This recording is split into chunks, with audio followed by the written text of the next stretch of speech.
베드로전서 2장 9절 말씀 같이 보겠습니다. 그러나 너희는 택하신 족속이요 왕같은 제사장들이요 거룩한 나라요 그의 소유가 된 백성이니 이는 너희를 어두운 데서 불러내어 그의 기이한 빛에 들어가게 하신 이의 아름다운 덕을 선포하게 하려 하심이라. 다시 읽겠습니다.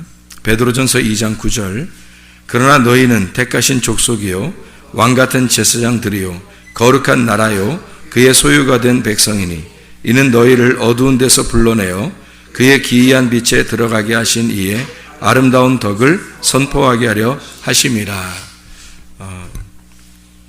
그러니까 예수님의 그 복음을 선포하기 위해서 너희는 택하신 족속이 되고 왕같은 제사장들이 되고 거룩한 나라가 되고 그의 소유가 된 백성이 되었다.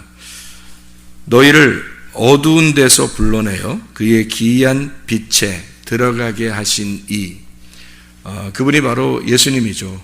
그래서 어두운 데서 우리를 불러내서 빛에 들어가게 하셨다 그랬으니까 그렇게 하시게 된 그걸 뭐라고 그러냐면 복음이라 그렇게 말을 하는 거죠.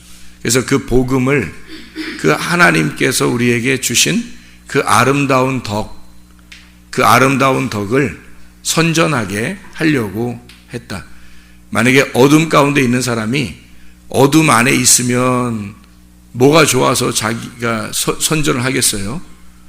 원래 빛에 있는 사람이 빛 가운데 있는 걸 선전한다면 뭘 선전할 게 있겠어요? 근데 어둠 안에 있었는데 빛으로 옮겨졌단 말이에요. 그래서 그거를 선전하게 하려고 하는 거죠. 그러니까 어둠 안에 있는 사람을 빛으로 인도하면 선전할 수 있는 거죠. 너무 좋으니까.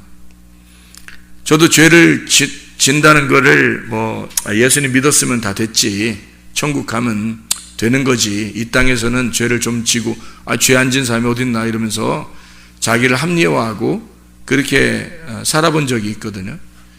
그럴 때는 자꾸 그런 합리화된 말씀들을, 그러니까 죄를 회개해야 된다는 말이 10개가 된다면 너는 은혜 받았고 구원받아서 천국에 갈 수 있어 라는 말이 1개 정도 나오면 그거 딱 붙들어요. 그게 딱 붙들려 이상하게. 그런 마음이 들어와요.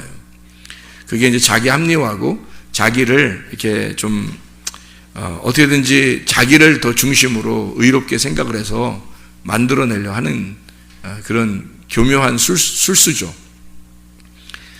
근데 회개를 해보니까 나같이 더러운 사람이 없다는 것을 인정하게 되고, 나같이 어둠이라는 게 나 같은 사람이 있을까라고 인정하게 되니까 주님을 회개하고 그 빛을 만나니까 이건 세상에 너무 좋은 거예요.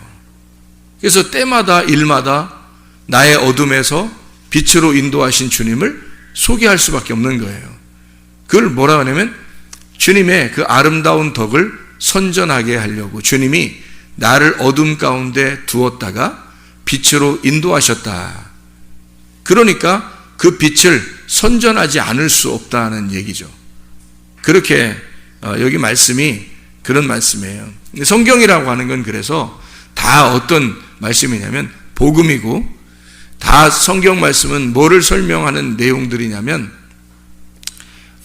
성경 말씀은 모든 게 다 어둠에서 빛으로 인도하는 말씀이에요. 그게 다 성경 말씀이에요.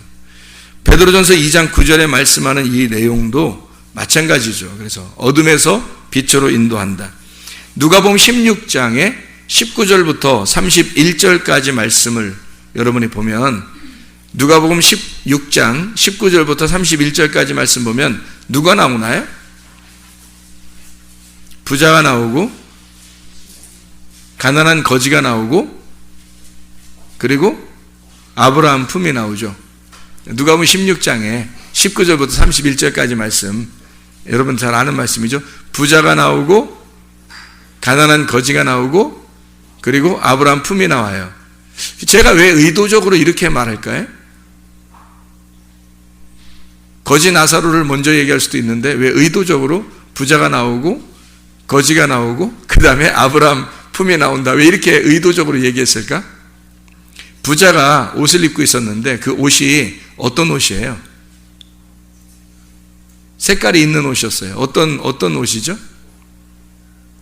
거기 성경에 누가복음 16장에 보면 어떤 옷이라고 나와요? 어떤? 자색 옷을 입었다. 그리고 고운 베옷을 입었다. 그래요. 언제 입는 옷이에요? 제사 때 입는 옷이에요. 그러니까 부자는 누구를 말하는 거예요? 제사장을 말하는 거란 말이에요. 그러니까 부자는 제사장을 얘기하는 거고, 제사장은 뭐 하는 사람이에요? 제사를 드리고 예배를 드리는 사람이죠. 그런 너희들이, 하나님을 안다고 온 너희들이, 자, 결국에는 부자가 지옥에 가더라는 거예요.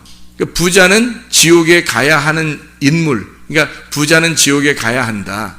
너희들이 예배를 드리러 와서 하나님을 안다고 하지만 너희들은 결국 너희들의 의로움으로 하나님 앞에 올라가려고 하는 제사를 드리는 자다는 거죠. 구제도 하죠. 자기가 먹던 떡을 거지한테도 나눠주기도 하고 그렇게 구제도 합니다. 그렇게 하고 있는 그 부자와 또 밑에서 거지 나사로를 갖다가 이게 설명하는 거죠. 그러면 거지 나사로는 누구에게 꼭 필요한 자예요?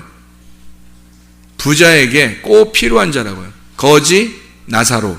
나사로가 돕는 배필이라 그랬죠. 돕는 배필. 그러니까 이 나사로가 한 짝을 이루어서 굉장히 중요한 역할을 해야 하는, 그러니까 거지 나사로는 부자의 평생에 늘 그 밑에서 그 모습을, 부자의 모습을 보여주는 역할을 하고 있단 말이에요. 이해가 되겠어요? 예. 그러니까 우리들이 한 짝을 이루는 이야기를 하고 있는 거예요. 자, 부자가 거지 나사로가 되지 않으면 아브라함 품에 들어갈 수가 없다는 걸 설명하려고 한 거죠. 그렇죠?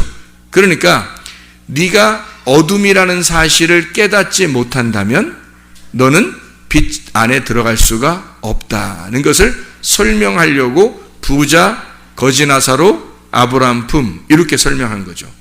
그러니까 주님께서는 우리에게 자, 네가 이제 하나의 알곡이야. 알곡인데 알곡을 그냥 여러분이 이렇게 밭에 나가잖아요. 논이나 밭에 나가면 이렇게 이렇게 밀 또는 쌀, 보리 뭐 이런 게 있잖아요. 그럼 그런 거를 여러분이 이렇게 손가락으로 딱 훑어가지고 그냥 이렇게 씹어 먹어요? 아니면 어떻게 해서 먹어요? 예, 뭐 한다 그래요, 그걸? 이렇게 손으로 그냥 딱 집어서 딱 먹진 않을 거 아니에요. 밭에 나가서, 논에 나가서 딱 잡아가지고 손가락에 탁탁 이렇게 해가지고 딱 먹진 않을 거 아니에요? 어떻게 해야 돼요? 예, 요거를 탈곡해야 되죠. 곡식을 탈곡해야 된단 말이에요. 그러니까 그냥 그 껍질까지 함께 있는 곡식이 아니라 그 곡식을 껍질을 까는 역할을 해야 된다는 거죠. 그렇죠. 그래서 그거를 그대로 먹지 않고 껍질을 까서 알곡만 먹어야 된다는 거예요. 그렇죠. 세상의 원리가 그렇게 되어 있다는 거죠. 하나님은 성경을 통해서 우리에게 가르쳐주고 싶은 마음이 그런 거란 말이에요. 그러니까 한마디로 너 자신이 있다 이거야. 껍질까지 함께 있는 곡식이야 네가. 그러면 너를 껍질을 벗겨버려야 된다는 거지. 너 껍질을 벗겨버리면 알곡이 나오잖아. 그래서 이 껍질을 벗기는 걸 뭐라면 방아를 찢는다 그래. 이 곡식 입장에서는 굉장히 아프겠죠. 그 아프지만 그 고통 속에서 방아를 쪄서 이 껍질을 벗겨내는 거예요. 그게 하나님이시죠. 그렇게 하고서 양식을 만들어가지고 빵을 만들어서 먹는 거예요. 자, 예를 들어서 애굽에 있는 이스라엘 백성들, 부자인 백성들이 하나님 앞에 자기들이 가난해지는 이 종으로 하나님이 만드는 것은 사람들이 스스로 종이 됐어요? 아니면 하나님께서 바로를 이용해서 종으로 만들어버렸어요? 하나님이 바로를 이용해서 종으로 만들어버렸어요. 그때까지, 그 전까지는 잘 살았단 말이에요. 애굽에서. 요셉의 자손들이니까 다 한 자리씩 다 하고 있었던 거죠.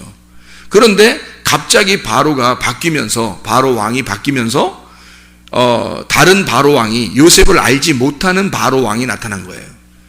그래가지고 이 바로 왕이 완전히 바로 무너뜨려 버린 거죠, 이스라엘을.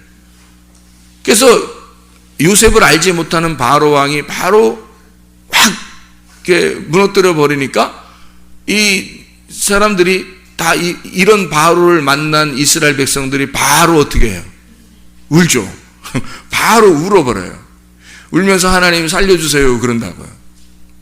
그러니까 하나님이 그 전에 있던 이스라엘 백성들의 모습은 전혀 회개할 의도를 갖지 않았어요. 하나님을 제대로 알고 있는 모습이 아니었다는 거죠. 그래서 하나님께서 이 사람들을, 이 부자인 이스라엘 백성을 바로 왕을 바꿔가면서, 하나님이 그 바로 왕을 바꿔가면서 이 핍박을 하는 바로 왕도 하나님이시죠. 하나님의 역할인 거예요. 어떤 역할이에요? 칼이 두 날 가진 칼이라고 했죠. 양날 가진 칼. 이게 말씀이 두 날을 가지고 있다는 거예요. 그래서 한쪽 날은 전쟁하는 칼이고 한쪽 날은 요리해서 밥 먹여주는 칼이란 말이에요. 그래서 이 전쟁을 하는 칼로 때린 거예요. 그쪽 칼도 말씀이고 요리하는 칼도 말씀이란 말이에요. 그래서 바로를 이용해서 이스라엘 백성을 후려 때리고, 그리고 그 부자인 이스라엘 백성들의 옷을, 껍질을 벗겨서 끌어내는 겁니다. 이해가 되겠죠? 그래서 광야에서 요리를 하는 거예요. 광야에서 요리를 하는데 여기서 요리가 안 돼가지고 다시 또 애굽으로 내려가려고 하는 백성들이 있었죠. 껍질을 다시 입을 수 있어요, 없어요? 없어요. 근데 그래서 광야에서 죽여버리는 거예요. 이것은 이 과정을 통해서 너희들이 광야에서 요리가 되어 방아를 찧어가지고, 방아 찢는 게 광야잖아. 방아 찢는 게 광야란 말이에요. 그래서 여기서 껍질을 다 완전히 부셔서 방아를 찧어가지고 가루를 내버리는 거예요. 가루를 내야 통밀 있잖아요. 통밀을 갖다가 그대로 나오잖아요. 껍질만 까서, 애굽에서 껍질을 까가지고 나왔어요. 그러니까 광야에서 그냥 그대로 광야에서 요리가 될 수 있어요, 없어요? 없어요. 이걸 가루를 내야 되는 거거든요. 가루를 막 내는 게 광야란 말이에요. 그러니까 가루를 막 내. 예를 들자면 여기 이제 여러분이 교회, 하나님을 알았는데 교회를 나왔단 말이에요. 그러니까 교회 오면 막 가루를 낸단 말이에요, 여러분을. 가루를 내는 거예요. 기도학교에 오면 여러분 막 가루를 내는 거예요. 그래서 자기 자신이 옛날에 내 모습은 없어지고 막 가루가 돼버려. 부드러워진단 말이에요, 사람이. 이상하게. 그게 교회라는 거죠. 그래서 이 기도학교도 마찬가지고요. 그래서 이 가루를 만들어요. 광야에서 가루를 만들어서 가나안 땅에 가지고 가서 거기서 빵을 만들어 먹는 거예요. 그게 열매란 말이에요. 이런 것처럼 껍질까지 있는, 함께 있는 곡식이 껍질을 까서 알맹이를 본 자, 하나님의 말씀을, 내용을 본 자, 이 감추어 두고, 마태복음 13장 44절을 한번 봐봐요. 마태복음 13장 44절 뭐라고 되어 있어요? 마태복음 13장 44절에 보면 이런 말씀이 있어요. 천국은 마치 밭에 감추인 보화와 같으니 사람이 이를 발견한 후에 숨겨두고 기뻐하며 돌아가서 자기의 소유를 다 팔아 그 밭을 사느니라, 이렇게 되어 있잖아요. 그렇죠? 그래서 애굽에 있었던 부자가 광야에 나오면 거지가 돼요. 그래서 가루가 돼. 그리고 가나안 땅에 들어가면 아브라함 품에 들어간다는 말이죠. 그래서 부자는 거지 나사로를 통해서 배우고 거지 나사로가 될 때 아브라함 품에 들어가게 된다는 거죠. 부자가 껍질이 안 까져서 자기가 그대로 부자로서 살아가게 되면 그러면 천국 아브라함 품에 들어갈 수가 없는 거예요. 그래서 부자는 지옥에 들어가면 어떡하죠? 태워버리죠. 불로 탄단 말이에요. 뭘 태우려고 그런 거예요?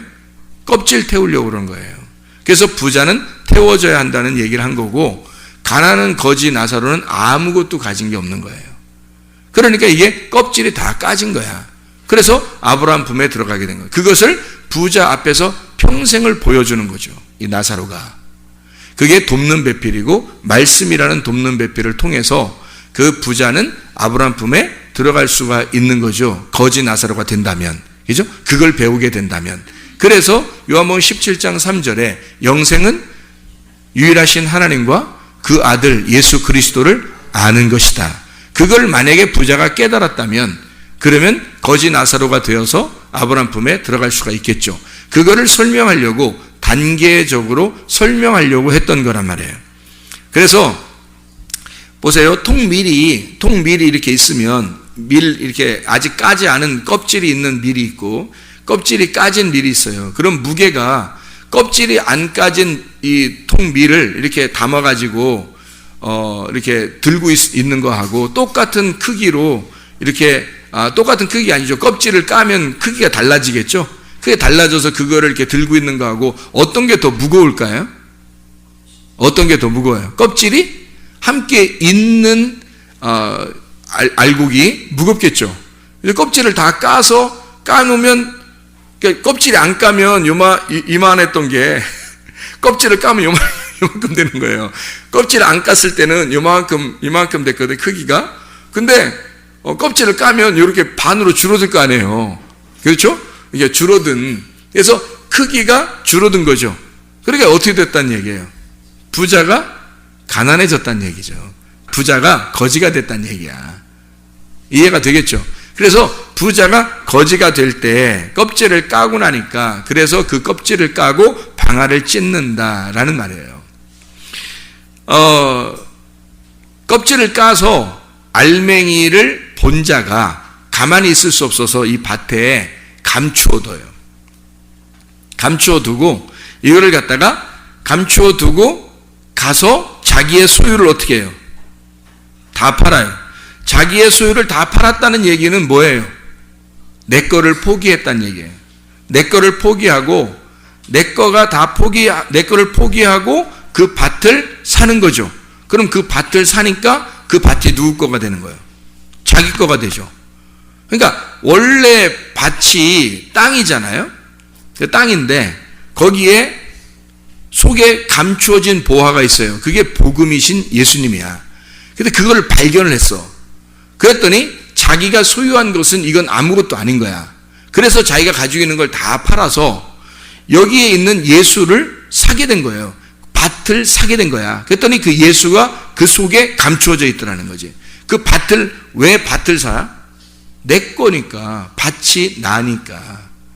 그 밭이 나니까. 그 안에 예수가 발견된, 다시 말하면 그거를 다시 숨겨놓고 가가지고 다시 와서 그거를 다시 묻어놓고서 가가지고 샀으니까 내 거가 됐죠? 근데 묻어놨잖아. 그 왜 묻어놔? 그게 묻어놨어요. 왜 묻어놨어? 다시 묻어놨단 말이에요. 복음을 캐내고 그걸 다시 묻어놨다는 거야. 무슨 말일까? 간직했단 말이에요. 내 속에 간직했다는 거지. 밭이 내 거니까 나잖아. 밭이 내 거니까 나가 됐죠. 나지. 난데 나가 난 줄 모르고 있었던 밭에서 예수 그리스도를 발견하니까 나를 발견하게 된 거예요. 그래서 나를 비로소 찾고 그 안에 복음이신 예수님을 감추어 두었다. 다시 그 안에 간직하게 되었다. 그 말이에요. 예수를 간직하게 되었다. 그 말이죠. 야고보서 1장 27절의 말씀에 보면요. 고아와 과부를 돌아보는 자가 진정으로 경건한 사람이고 거룩한 사람이다 라는 말이 있어요. 그렇죠? 야고보서 1장 27절의 말씀이에요. 하나님 아버지 앞에서 정결하고 더러움이 없는 경건은 곧 고아와 과부를 그 환난 중에 돌보고 또 자기를 지켜 새 속에 물들지 아니하는 그것이니라 그랬거든요. 그러면 고아라는 게 뭐예요? 고아가 뭐 하는 사람을 고아라 그래요? 아버지 없는 사람을 고아라 그래요. 그러면은 과부는 뭐예요? 남편이 없는 사람을 과부라 그래요. 그러면 보세요. 왜 이 사람들을 돌보는 사람을 경건하게 보고 거룩하게 보느냐면 고아나 과부가 하나님이 보실 때는 굉장히 중요한 사람이라는 것이죠. 하나님 보실 때는 고아도 중요한 사람이고 과부도 중요한 사람이라는 거예요. 고아나 과부를 중요하게 여기느냐면 남편이 있는 사람보다 또는 아버지가 있는 사람보다 훨씬 더 중요한, 아버지가 없고 남편이 없는 사람을 중요하게 여겼단 말이에요. 자, 아버지가 있는 사람은 부자죠. 남편이 있는 사람은 부자예요. 그런데 남편이 없는 사람은요? 거지입니다. 아버지가 없는 사람은요? 고하니까 그걸 성경에서 말하면 거지란 말이에요. 그러니까 이 세상에서 가짜 남편이 있는 사람은 이 땅에서 부자예요. 가짜 남편이 있으니까. 그것도 어떤 여자는 뭐 여러 명의 남편도 있었잖아요. 그러니까 이게 부자를 말하는 거란 말이에요. 그러니까 이 땅에서 부자인 남편이 있는 자, 가짜 남편이 있는 자와 이 땅에서 아버지가 가짜 아버지란 말이에요. 가짜 아버지들이 있는 자와 다 부자를 말하는 거란 말이에요. 그래서 고아와 과부를 잘 돌봐주고 너희가 잘 그걸 살펴서 고아가 뭔지 과부가 뭔지를 잘 알아라 이거야. 왜 그러냐면 이 땅에 가짜 아버지가 없고 이 땅에 가짜 남편이 없는 사람을 고아하고 과부라 그런다. 그러면 그들을 너희들의 모습이 그런 모습이 되어야 진짜 남편을 만날 수가 있다는 얘기죠. 진짜 아버지를 만날 수 있다는 얘기야. 그래서 진짜 아버지는 누구를 말하는 거예요? 하나님 아버지밖에 진짜 아버지가 없어요. 성경에서는. 남편은 예수님밖에 진짜 남편이 우리에겐 없어요. 어느 누구도 여러분 자기가 남편이 될 수가 없습니다. 진짜 남편은 예수님밖에 없어요. 진짜 아버지는 우리 하나님 아버지밖에 없어요. 그래서 진짜 아버지 잘 깨닫고 진짜 남편을 잘 믿고 알게 되잖아요. 그러면 진짜 남편이 데려가 버려요. 진짜 아버지가 데려가 버린다고. 그러니까 보다 못해서 데리고 가요. 그냥 영원히 같이 살라고. 이 땅에서 조금이라도 이렇게 사는 거예요. 그래서 이걸 미리 깨달은 사람은 이게 이제 즐거운 거야. 이게 미리 깨달은 사람은 여기서 교회에서 미리 깨달은 사람은 그게 즐거운 거예요. 하늘 아버지가 나의 아버지가 되시고 예수 그리스도가 신랑 되신 예수님이 나의 신랑이 되신 것을 이제 미리 깨달으잖아요. 그러면 이게 막 기쁜 거예요. 교회 생활할 때도. 그게 행복한 거예요. 그래서 자기 자신이 나를 포기하고 복음이신 예수 그리스도를 내 안에 간직하는, 다시 말하면 가짜 아버지를 만난 자가 가짜 아버지가 없다는 것을 깨닫고 진짜 아버지가 내게 누군가를 깨달아 내가 가짜 아버지를 포기하고 아버지를 잃은 고아가 되어 진짜 아버지를 만난 아들이 된다는 거죠. 그래서 그걸 고아라고 그러지 않는다고. 진짜 아버지를 만나면 고아라고 하지 않고 아들이 되는 거예요. 그러니까 가짜 아버지를 만난 이 땅의 아들이 고아가 되어 아버지를 잃어버렸으니까, 그리고 하나님 아버지를 얻는 하나님의 아들이 되는 거죠. 이게 성경이란 말이에요. 과부가 어떻게 되는 거냐면 이 땅에 남편을 두고 있는 여자가 이제 이 땅의 남편을 잃어버리고 내가 과부가 되었을 때 진짜 남편이신 신랑 되신 예수님을 만나서 올라가게 된다. 이게 이 성경이란 말이죠. 성경의 가르침. 이 가짜 집을, 이 땅에 있는 집들이 다 가짜 집이에요. 다 보이는 거지만 다 가짜 집이에요. 우리가 진짜 집이 어디에 있냐면 하늘에 있단 말이에요. 땅의 집에 살고 있는 우리가 이 집을 잃어버렸을 때 뭐가 되냐면, 집을 잃어버리거나 또는 집을 떠났을 때 뭐가 돼요? 나그네라고 그래요. 나그네. 그래서 나그네를 성경에서는 잘 하라고 그래요. 하지 말라 그래요. 나그네를 잘 대접하라 그래요. 왜요? 진짜 집을 찾게 해줄 거니까. 그래서 진짜 집을 이 땅에서 잃어버린 자가 진짜 집을 찾아가는 그 여정을 성경이라 그런 거란 말이에요. 그러니까 나의 가짜 집을 잃어버리고 진짜 집을 향해서 찾아가는 여정, 그게 성경이에요.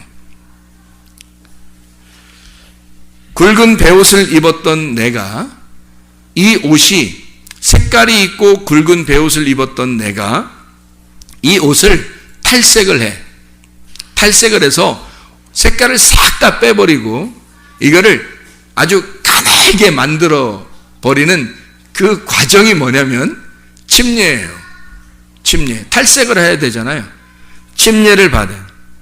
잿물로 씻는 거죠. 그래서 침례로 말씀으로 이 물로 이거를 씻어서 탈색을 싹 해서 색깔을 싹 빼버리는 거예요. 그러면 흰 세마포가 되는 겁니다. 성경 아시겠죠? 성경이라고 하는 건 굵은 베옷을 또 색깔이 있는 것을 완전히 색깔을 탈색하고 잿물로 침례를 받아서 완전히 색깔을 빼버리고 그것을 가늘게 흰 세마포를 만드는 거. 이게 바로 그리스도예요.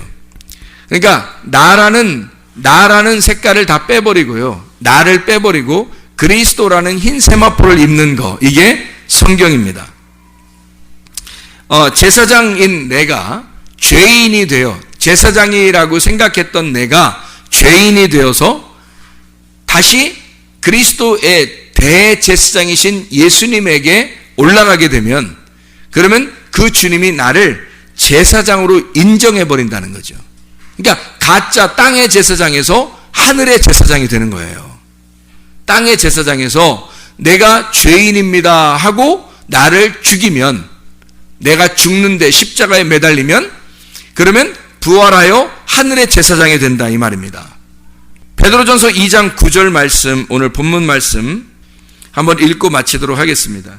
베드로전서 2장 9절 말씀 보니까 너희는 택하신 족속이요 왕같은 제사장들이요 거룩한 나라요 그의 소유가 된 백성이니 이는 너희를 어두운 데서 불러내어 그의 기이한 빛에 들어가게 하신 이의 아름다운 덕을 선포하게 하려 함이니라 그랬습니다.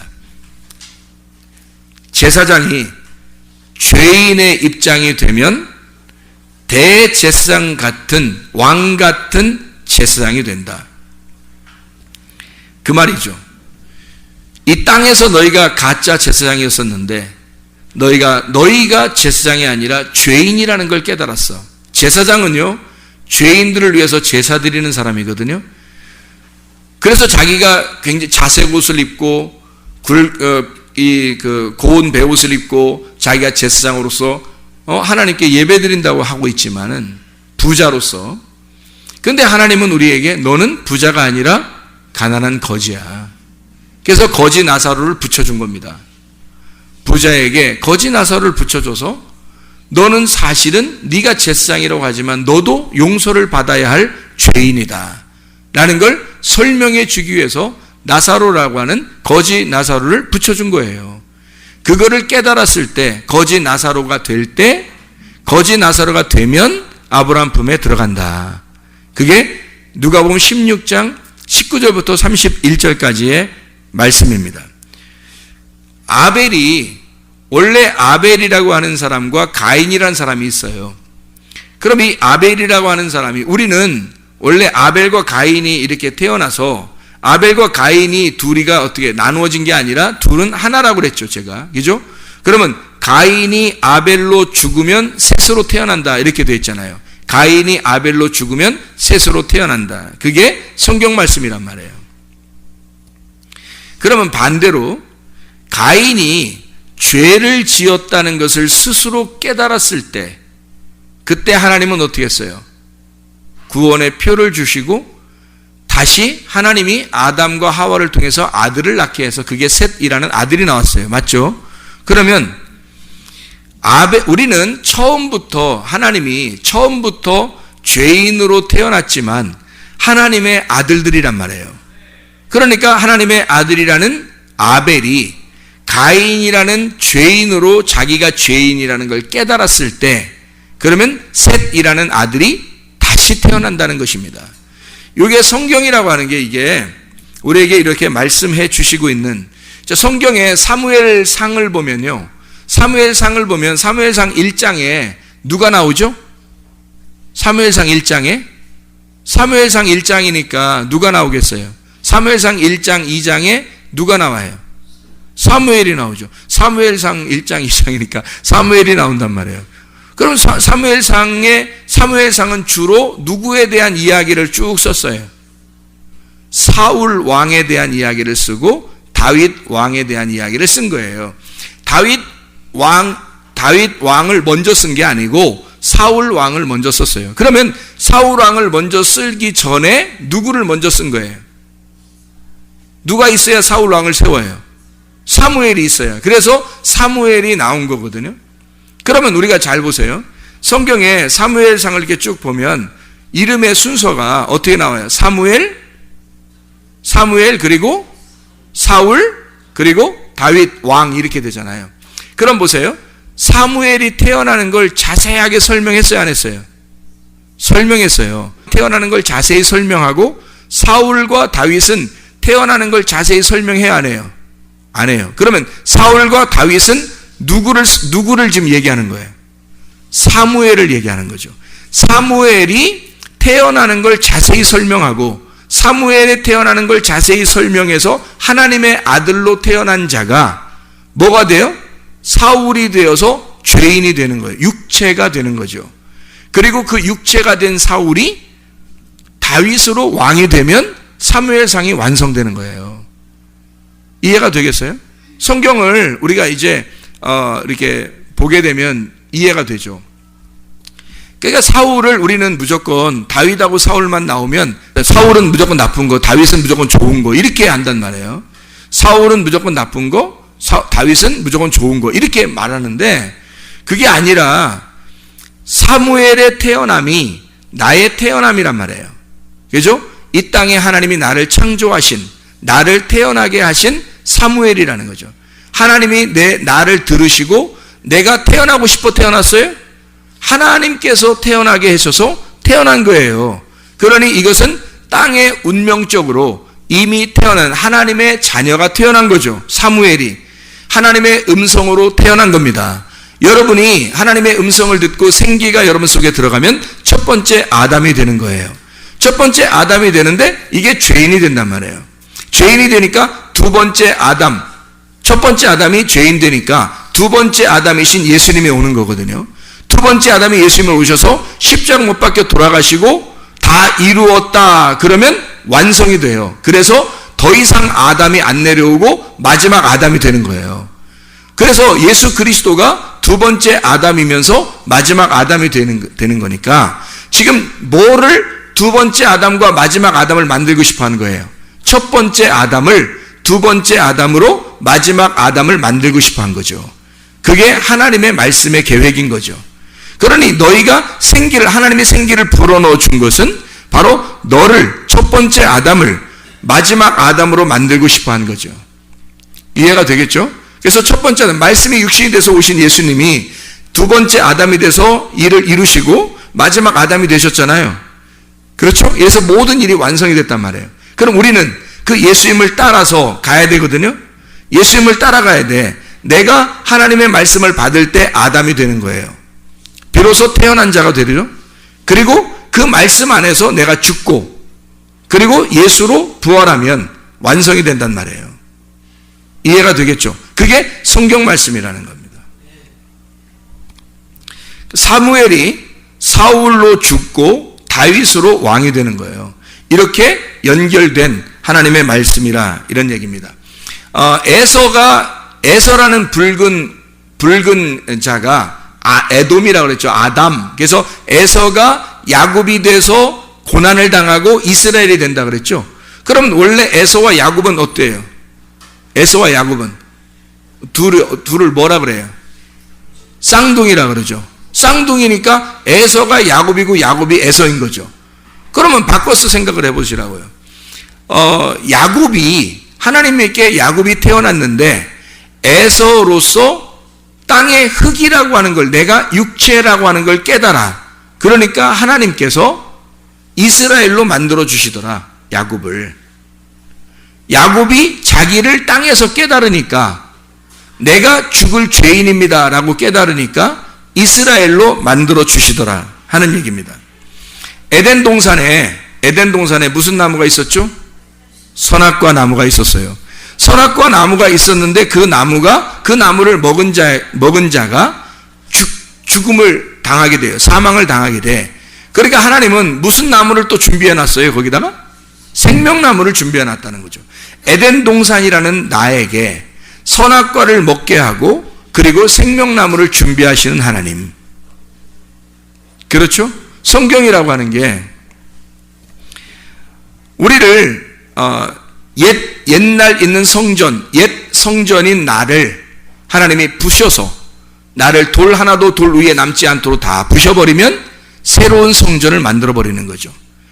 너의 옛 성품, 너의 옛 사람, 너의 옛 성전, 옛날 예루살렘을 다 부셔라. 다 무너뜨리면 새로운 예루살렘을 부활하여 건축하겠다. 그게 주님이십니다. 나라는 부자를 지금 이 땅에서 교회라고 하는 것으로 불러 모아서 나를 거지를 만들어, 나라는 부자를 교회에 와서 거지를 만들어서 나라는 거지가 하늘에 있는 교회, 하나님 아브라함 품에 들어가는 것이 성경이라는 말입니다. 그래서 주님께서는 우리를 기꺼이 너는 왕같은 제사장들이요, 거룩한 나라요. 이게 다 뭐예요? 이 땅을 얘기하는 게 아니죠. 땅에서 죽음을 경험한 자가 하늘에서 이루어지는 것을 말하는 것만 말이에요. 베드로서 2장 9절 말씀에 그래서 어둠이라는 땅에서 빛으로 옮겨진 자가 되는, 어둠에서 네가 빛으로 옮겨지는 과정을 깨닫는 곳이 광야, 여기서 지식으로 알게 되고 가슴으로 알게 되는 이 광야, 교회에서 네가 깨닫게 되면 너는 그 하나님의 그 아름다움을, 그 하나님의 그 아름다운 마음을, 하나님께서 이런 마음으로 이 성경책을 우리에게 주셨다라고 하는 것을, 그 마음을 네가 선전하게 될 것이다. 그걸 선포하고 가르치게 될 것이다. 너라는 어둠을 깨닫고 빛으로 덮어버리신 그 주님을 너는 소개할 수밖에 없을 것이다. 그런 사람이 이 땅에 될 것이다. 바로 그게 교회입니다. 교회에서 깨닫고자 하는 것이 바로 이런 말씀들이에요. 기도하겠습니다. 우리 한 목소리로 기도하죠. 하나님 앞에 어둠이 변하여 빛으로 하나님이 인도하셨고 나를 이 땅의 제사장이 아니라 하늘의 제사장으로 만드시길 원하시는 그 주님 앞에 하나님, 내가 낮아지고 겸손하게 내가 죽고 그리스도만 부활하여 살게 도와 주시옵소서. 우리 한번 기도하겠습니다. 우리 하나님 아버지, 사랑과 은혜를 감사를 드립니다. 주의 뜻대로 살다가 주님 만날 때 칭찬받는 주의 백성들이 다 되게 도와 주시옵소서. 함께 하심을 믿습니다. 인도해 주옵소서. 주님께서 너를 복주시고 너를 지키시기를 원하며, 주님께서 그분의 얼굴을 내게로 향하사 내게 은혜 베푸시기를 원하고, 주님께서 그분의 얼굴을 내게로 향하사 내게 평강 주시기를 원하노라. 이제는 우리 주 예수 그리스도의 은혜와 하나님의 사랑과 성령의 교통하심이 교회와 가정에 영원토록 함께 할지어다. 아멘.